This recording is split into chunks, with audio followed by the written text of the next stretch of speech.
Hi folks. Hello from me, and we've got little Martha with me today as well. She's just come for a little cuddle. Welcome to, oh, and she's away. Welcome to episode 11 of the Eva Christie hand knitting podcast with me, Eva. I'm just on my own and with my cats this week, no David, but we've had a lot of feedback, a lot of love, so thank you very much for all my new subscribers that have joined in since that last episode. Yeah, welcome to both the new subscribers and the old subscribers. Monday 20th of June, I might have already said that. Sorry, I have post Worldwide Knit in Public brain today, and it's been a bit of an evening as well, which I'll tell you a wee bit more about. So we have a group on Ravelry, the Eva Christie Hand Knitting Podcast group. Please go join in there. If you go and join, you'll be eligible to take part in our knit-alongs, crochet-alongs and all the banter and any sort of yarn-aways that I've got planned as well. I am Pan Within on Ravelry, but you'll find me all over social media. I am Eva Christie Hand Knitting on Facebook and Tumblr, and at Eva Knits on Twitter. Episode 11, who'd have thought it? It's certainly not me when I started this off. I thought I'd be lucky if I got a handful of views, but I'm just completely blown away by all the love that I've been getting. Like I said, it's the 20th of June, so happy summer solstice to all those who are celebrating today. You may have noticed a wee bit of a theme here, and I think it's actually lost me some subscribers, but do you know what? I don't actually give a damn on this occasion. People are people, humans are humans, and there's a very, very small select few within each nation, religion, creed, colour, persuasion, whatever you want to call it, that can actually be seen as extremists or fundamentalists.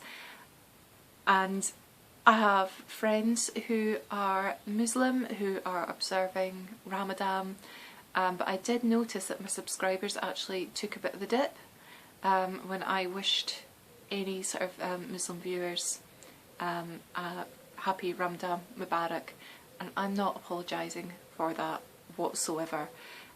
Whatever you practice, you believe, as long as it's peaceful, and the majority of these things are, like I said, it's just pockets of people, and it's people that are the problem here, folks. You know, I make absolutely no apologies for it whatsoever. Ramadan's still going on. Ramadan Mubarak. Happy solstice to all the pagans celebrating whatever part of, you know, whichever pagan path you're on. Love is love, folks, and everybody is welcome here as long as you've got an open heart. Okay, so I just wanted to kind of get that out of my system. Worldwide Knit in Public Day, well, we had an awesome one. Thanks to everybody who came. I was completely blown away. Wasn't expecting such a massive turnout as we actually got at Perth Museum and Art Gallery. A huge thanks to Joanna Dick, who's the events manager there, for working with me, and with Culture Perth and Kinross for allowing me to host the event in the Museum and Art Gallery. I think we'll all agree that it was amazing surroundings. We ended up having to get an extra long table in and extra chairs because so many folk turned up. There were a couple of folk that took part that brought in cakes and shortbread, and that just wasn't expected at all. It was such a lovely thing to do. There were quite a lot of charity knitters from one of the knitting groups in Perth that turned up. There were members from Perth Knitters turned up. David, this boy. Hi David, one for you and one for Max as well. He turned up, it was amazing to see him. Lou, who is Loozle on Ravelry. Hi Lou. I'm hearing that you're thinking about podcasting, so you totally should. Just publicly putting it out there and acknowledging it. Yeah, Lou came through from Livingston, which is no mean feat. There was quite a lot of bad traffic apparently along the Dundee road, so both David and Lou had a bit of a difficult time getting through, but they made it nonetheless. It was amazing to see them.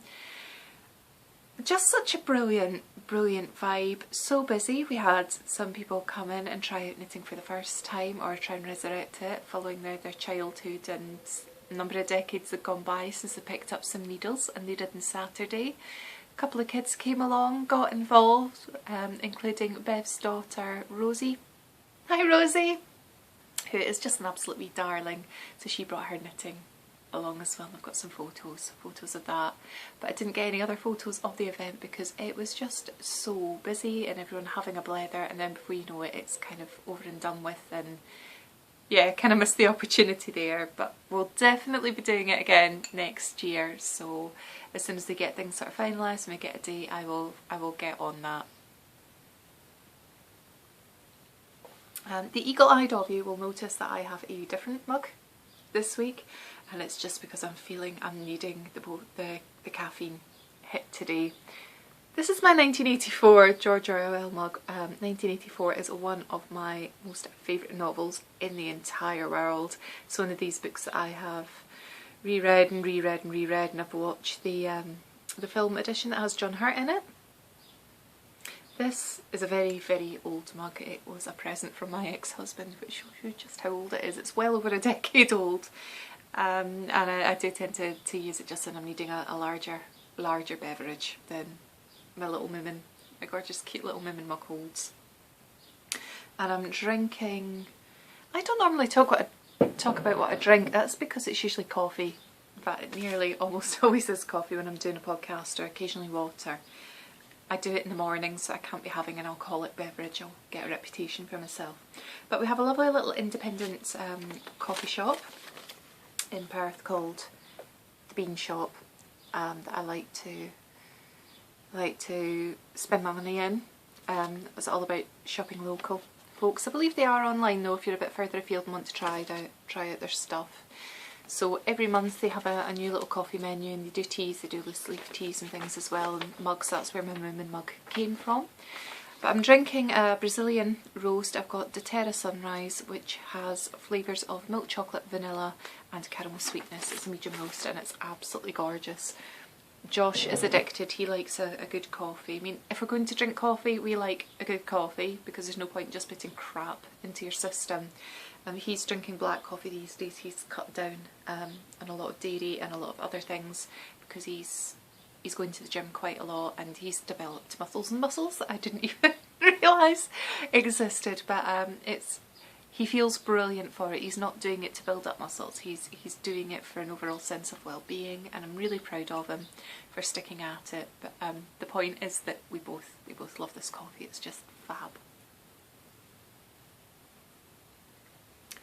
I just want to touch on our knit along at the minute, the Glasgow Subway knit along, crochet along.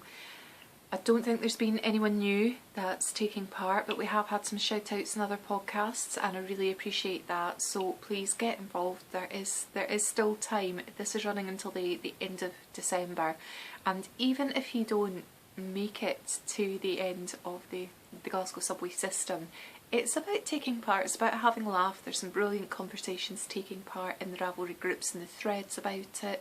People are doing lots of different projects, so there's a lot of really good inspiration going on there as well. So I would urge you to get involved. I'll give you a conservative meterage for what I'm at, and I'm saying conservative because there's projects I'm knitting on at the moment that I haven't included the meterage that I'm up to on those at this time. This is just sort of blanket squares or portions and blankets from scraps and things that have been measured out and finished items since the 1st of June that I've been able to kind of put together that I know. So that's why I'm calling this a conservative sort of meterage estimate. But I have so far done 1,395.7 metres.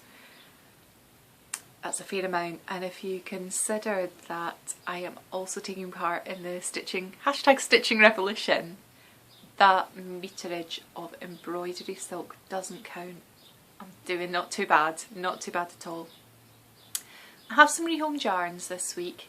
I did mention when I was podcasting with David that I had some that I hadn't shown you that yet, and then it dawned on me that actually one was a duplicate ball of some yarn that I'd had before, which I had shown you, so there was no point, and other ones that I bought that have been kind of sidelined for other projects actually were kind of like in my Cozy Memories blanket, and in the test mittens that I'm doing for David as well, so I was actually showing off what they are, so there's no point in showing those to you again.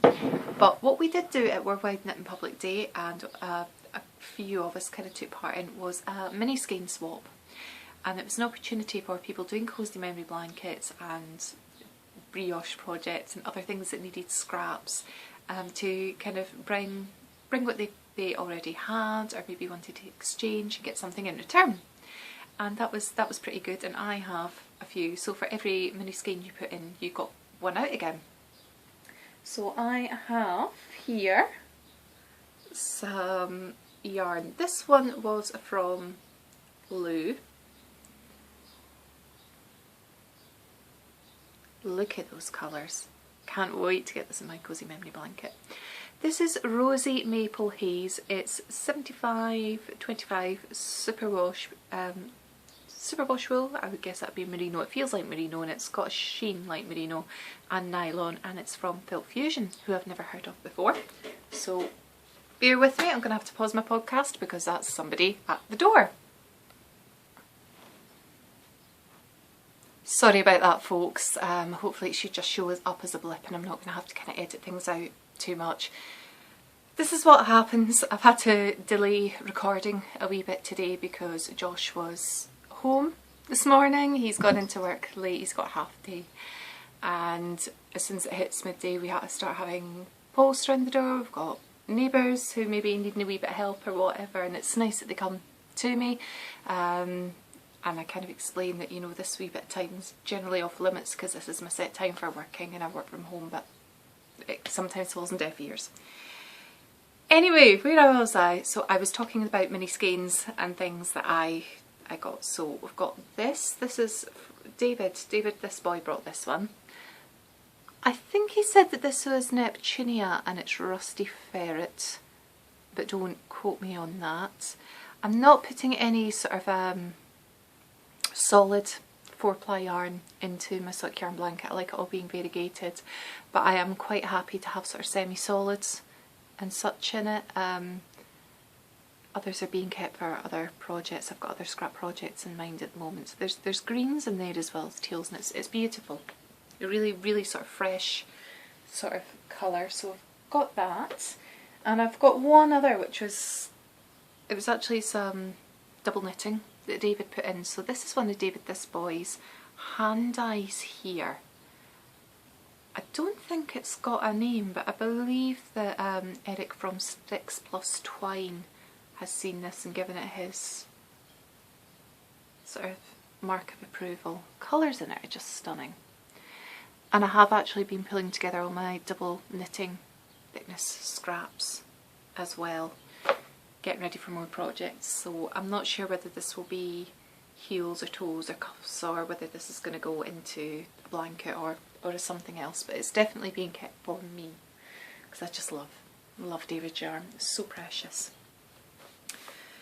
Okay, so that's rehomed yarns for this week. I've got some finished objects, and I've just realised that I haven't actually got my Cozy Memories blanket over, so I'm going to have to go and grab that in a minute as well. Yeah, it's going to be one of those days really, isn't it? So I'll show you my kitty blankie first because I've got this here. So here we go, finished object. This is one of the scrap blankets. Try and get right back into the camera here. This is one of the scrap blankies that I've been doing for my local branch of Cats Protection since I last podcasted, which is with David. I have done a fair bit of work. So this is my progress keeper here. My little, oh, this isn't working too well. My little turquoise elephant, which I made. So I've got a bit more work into that. So that's two blankets that I've done for kitten season this year, and I should be able to get another quick one in and get that to them. I'm going to pause again for a moment and grab my Cozy Memories blanket. Sorry, this just seems so rude. Bear with me. I'm back again. Right, so when I last saw you, I was talking about this section and I was part way through this square on my blanket. So I'm actually just going to show you the Rica Superba Rico Superba Las Vegas, shade number 5 on the camera today to see if it's going to pick up yet. See, we're talking about it having blue stellina, but it didn't actually pick up on David's camera, so there we go. I'll show that one to you. But I had this one part done because I've been doing it as a bit of travel knitting. It's not too bad on the screen there. This is Opal Chef Pata Fumf in colourway Paula. And on this section of my blanket, I have some of the Opal. There we go. This is Opal Van Gogh, or Van Gogh, depending on where you are and how you pronounce it. This is sunflowers. And this one here, that's actually showing up brown. It's purple. There we go. That's a bit better. Yeah. Oh, there we go. This one here is Yarn Sanctuary, and Rachel doesn't give her colourways any sort of names or anything like that, but this is lovely. It's got some stellina, and it's also some silver stellina. So really pleased. In fact, I think this section of my Cozy Memories blanket might actually be my favourite, and I can't wait to get my new minis into that as well. Okay, items on my needles. So I have two. I'll be completely honest with you, I have done no more work on the Reader's Test mittens for David. If you bear in mind that it was Wednesday since I actually sort of last podcasted with him, and there's only so many hours in the day. And on Saturday when we had the World Wide Knit in Public Day, then I had to take, I'm going to show you the project I was working on in that in a minute, but it really had to be something that I didn't have to think about knitting. And obviously I've got a few more squares into the blanket, but I've not really been doing anything that technical as such. But I forgot to take this for when I was podcasting with David. There seems to be a bit of a baby explosion going on amongst friends and former sort of co-workers and things at the moment, and it's just nice to be able to give babies, brand new babies, something handmade. I just think it's something that's really important, so I always like to do at least a little something for them. And I noticed that my baby box is empty since Leah was born, because I went slightly overboard being an auntie. But here we go, so I'm trying to get the box a bit more up to date so that when these babies start arriving I've got things. I think there's at least 3 imminently coming within the next, starting within 2 weeks that I'm aware of, and there'll be more. This is kind of upside down. This is Debbie Bliss's cable cuff socks pattern. So it does actually folds, the cuff folds down, and there's some cable detail there, but you cable underneath it as well. There's like a row of ridge, and it is a paid for pattern. It's in one of her baby books, so I can't give too much away. But I am using Sardar Cashmerino, which is a blend of cashmere, merino and silk. Double knitting. I'm not quite sure what the colourway is off the top of my head, so I'll try and remember that for next time. But the stitch definition of the cables is just brilliant. It's a dream, and it's so soft. I actually prefer Sardar merino and cashmerino double knitting to Debbie Bliss's own blend, because it's got more of a twist to it, and I think it's got more strands. I'm sure it's got more strands to it as well. It just knits up far better, I think, and it's actually cheaper as well to retail. So this is kind of like a sagey green, which is almost, but not quite, the colour of the balls in my living room. So there we go. 2 of these babies are Flavour Unknown. One's a girl, but Flavour Unknown babies, I don't always like to just do sort of white or cream. I normally end up going for like a pale yellow, but I think a little sage green can be nice, and that can be great for a girl or a boy, so I've got that to go. And I've got this is another baby knit. This isn't bad considering that I only cast it on Friday. Kind of putting that as a question as if you would know. I think it was Friday.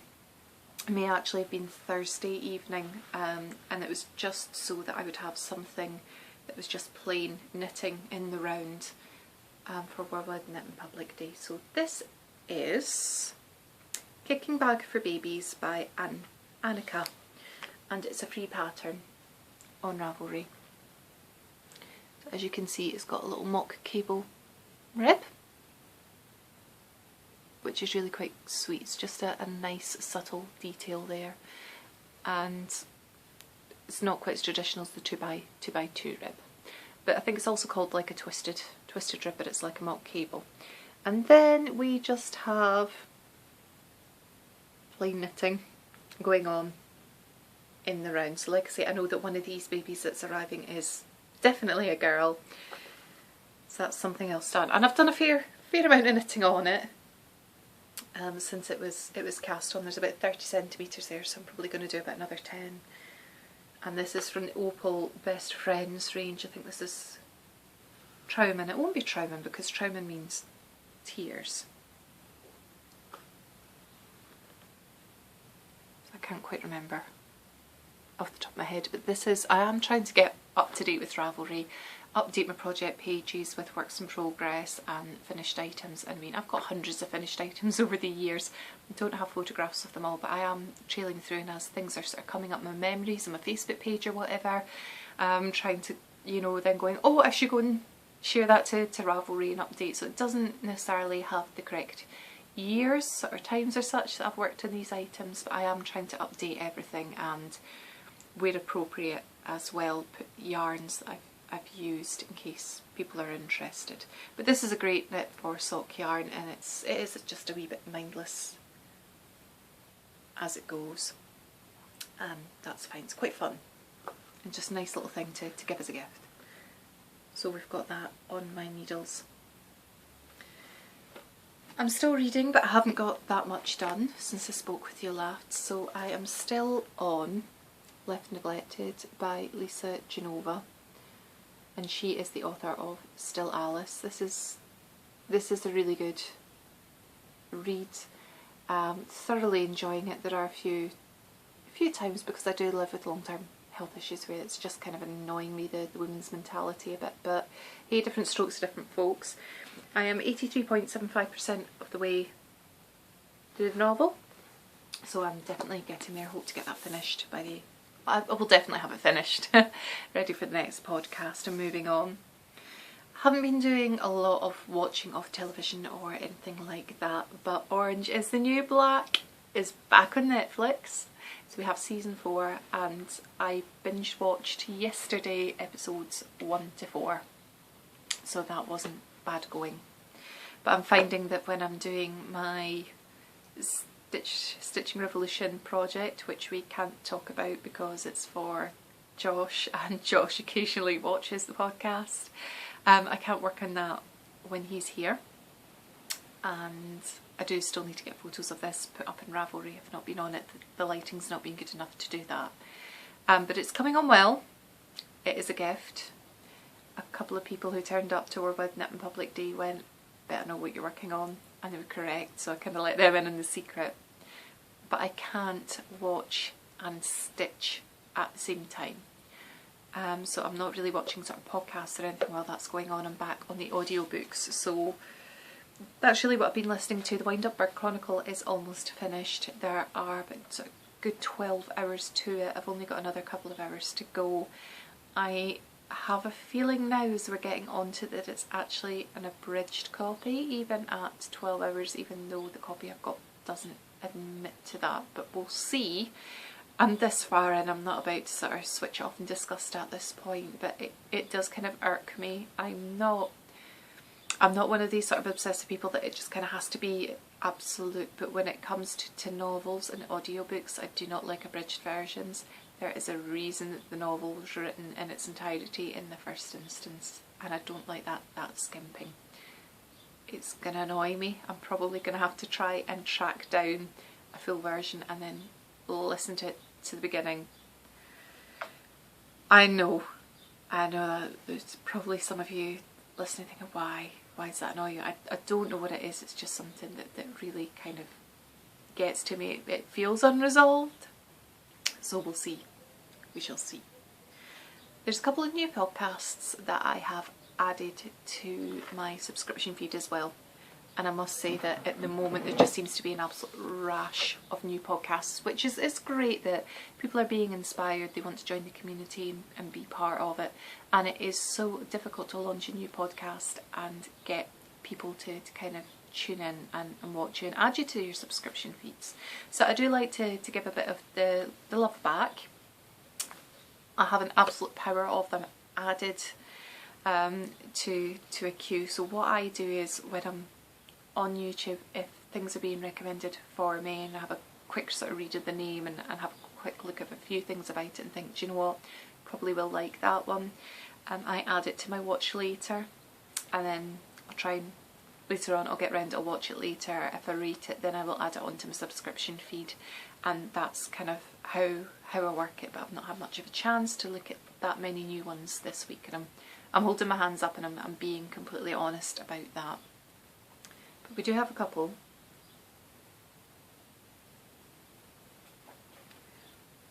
So first up we have Knitting in the Mint Greenhouse. I'm not quite sure how we pronounce, or how I should pronounce her first name, whether it's Iris or Iris. It's spelled IRIS.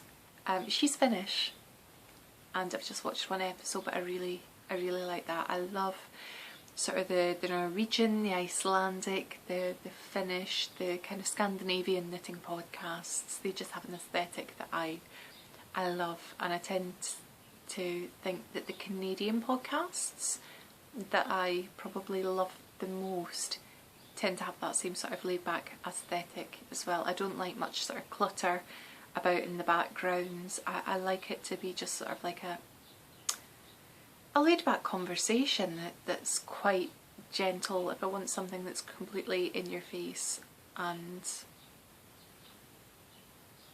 Sorry, my phone was flashing up and doing something bizarre there. I was getting a bit concerned it was about to stop recording. If I want something that's completely in your face and high energy, and don't get me wrong, because there are some of those podcasts that I thoroughly enjoy, but you know, I would go and surround myself by a group of children or something. Knitting to me is therapeutic and relaxing, and I like to be able to concentrate on what I'm knitting or working on while I'm watching podcasts as well. So that's just a personal thing.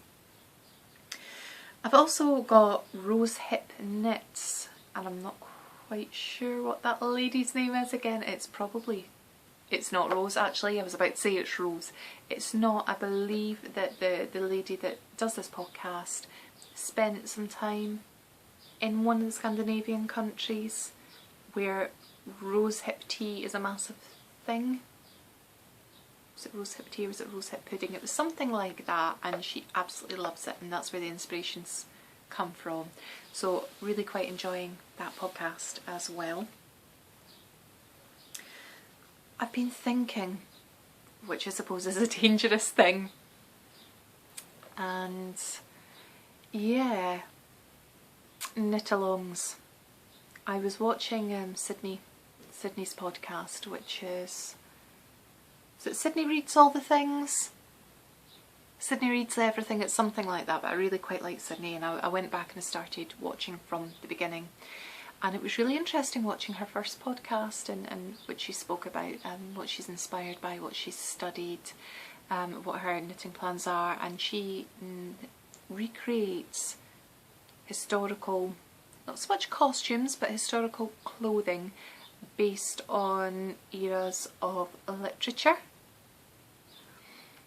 And then wears them as part of a blog where she talks about what she's been reading. I think she's reading through the English canon in its entirety or something like that, and I just thought, whoa, I'd love to speak with Sydney a bit more, because one of the things I've been doing for the past number of years now has been working my way through the 1001 Books You Must Read Before You Die. And I thought it makes sense now why she kind of sometimes dresses the way that she does or wears the makeup that she does, and I'm all for sort of creativity in all its forms. So that really interested me. But what really got me, and I had one of these moments, was that I absolutely loved the adaptation of Tess of the D'Urbervilles that was in television, in UK television a few years ago.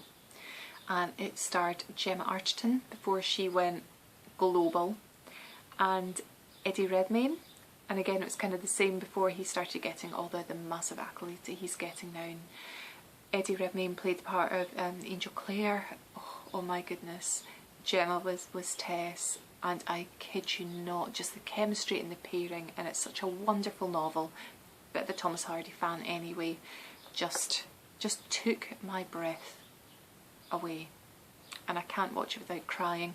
Josh has watched it with me, and although he's not a huge one for historical and period dramas, well, he really enjoyed Downton. He was late to the party, but he arrived nonetheless, and that used to be our sort of Sunday night ritual. And the one thing that we would want to watch, besides the NBA game on Christmas Day, you'd want to watch the Downton special on Christmas Day. But he watched that with me and blown away by the acting as well. But to get back to the point, Sydney was talking about Sontag that she'd knitted, and I had no idea that that's actually what Gemma wears as Tess quite a lot through Tess of the D'Urbervilles. And I thought really that what she was wearing was like this big massive infinity cowl that she would then sort of fold down, so it would kind of come round her neck and over her breasts and come round at the back, and it was really quite a, not quite a utilitarian garment, but really quite a functional garment that you could move in a number of ways to kind of keep you warm and keep your arms, just keep your arms available for doing all that sort of agricultural labour and housework and such. And I have for a number of years been looking for a pattern, so I had no idea. First of all, they were called Sontags, and that was immediately paused on Ravelry. Found some patterns, found some free patterns, which is just amazing. But it turns out that they, I believe, originate from being, it's Dutch. It's a Dutch garment, and it's like a massive shawl.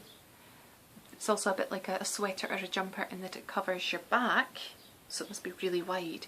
And then it ties and crosses over the front and then ties around your back.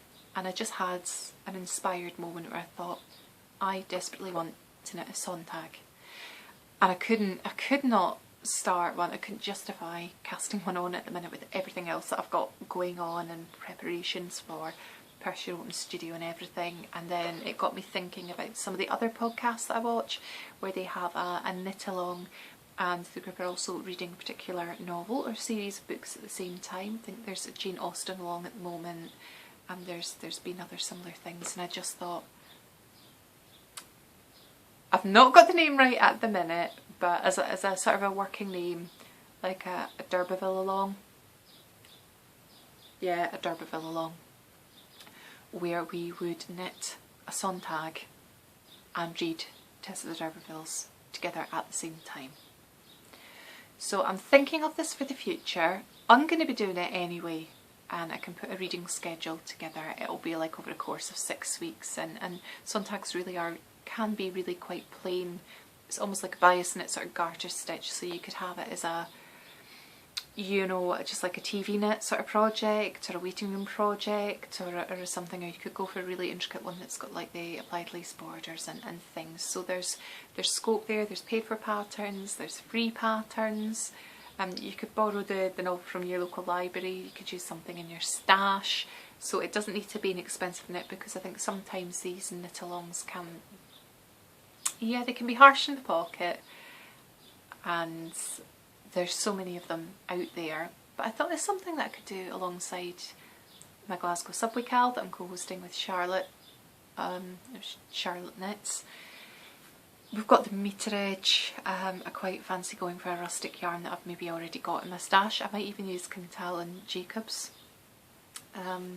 rear bead double knitting yarn and one of the natural colours.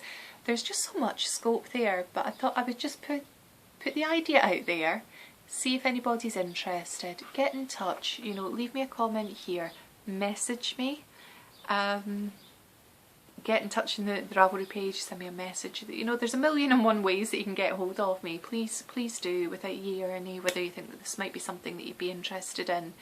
I'm thinking about starting it once the Void Along date has officially finished, because I know a few of my viewers are also participating in that, and I might try and get another Void in before the closing date and things as well. So we're talking a good sort of month off anyway.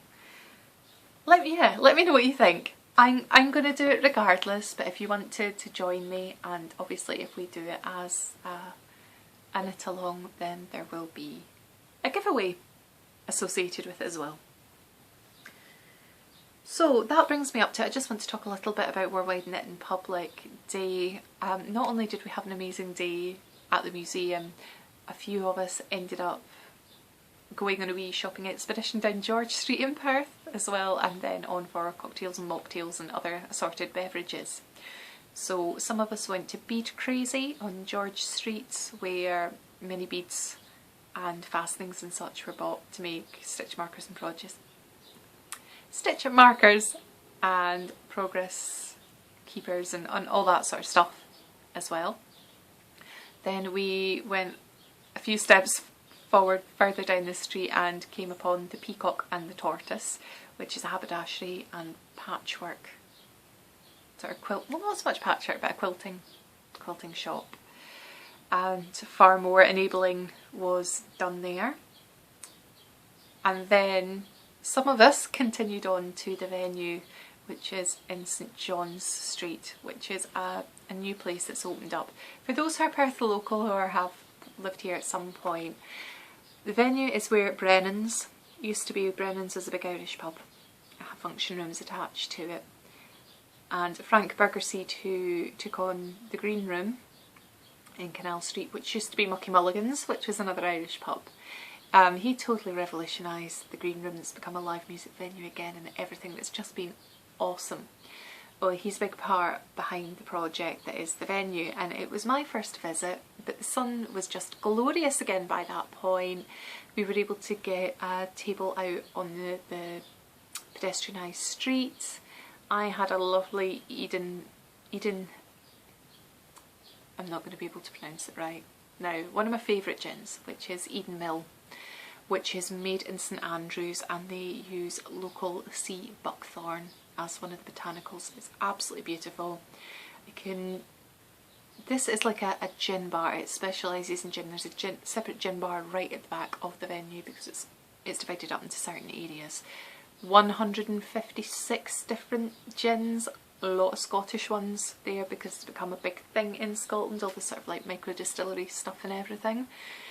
So I had that instead of the suggested garnish that they put on it, which is the pink grapefruit, which will interact with some of the medications that I'm on and increase the volume of it in my blood. I asked for strawberries. I had local strawberries as garnish in it. It was beautiful, so we just continued knitting it and blethering in the sunshine. It was awesome. I didn't realise that they've actually got like a deli as part of the venue as well, so you can have cheese and biscuits, or you can have tapas or something like that. Just what a brilliant idea. Congratulations, Frank. You know, you really deserve it. But if you're coming to Perth, you know, we've got so many little independent shops and places to go and eat and drink and be merry. It's awesome. So I totally recommend it. It was just the perfect weather after being inside the museum, just a total cultural experience. Fab day. And we'll have to have some sort of meet up again at some point. Let's not leave it a full year to another Worldwide Knit in Public Day. I think we should all get together at some point again soon. But the next day where you can actually find me doing something is the 25th. So that is this Saturday. I will be back at the Burke Cinema in Aberfeldy. It's the last day of the Tate and Tummel Festival. So we will be having an arts and craft market there again. I'll be there. Diana King from... Is it Diana King? No, or Diana Law. I get confused between her maiden name and her surname. She's a fantastic local jeweller anyway, silversmith, and she works with resin as well. She's going to be there. it's going to be great. There's a lot of activities happening within the tea and tumble areas, so that's Burnham, Dunkeld. There's a lot of local food. I've got a feeling that my local GP, who is also a beekeeper, I kid you not, I think he's going to have some of his honey for sale at one of these events, so I'm going to have to try and get my hands on it this year because it's so difficult to get your hands on it. It's beautiful, beautiful stuff. But we've got so much happening within Perth and Perthshire at large, so you should definitely come through.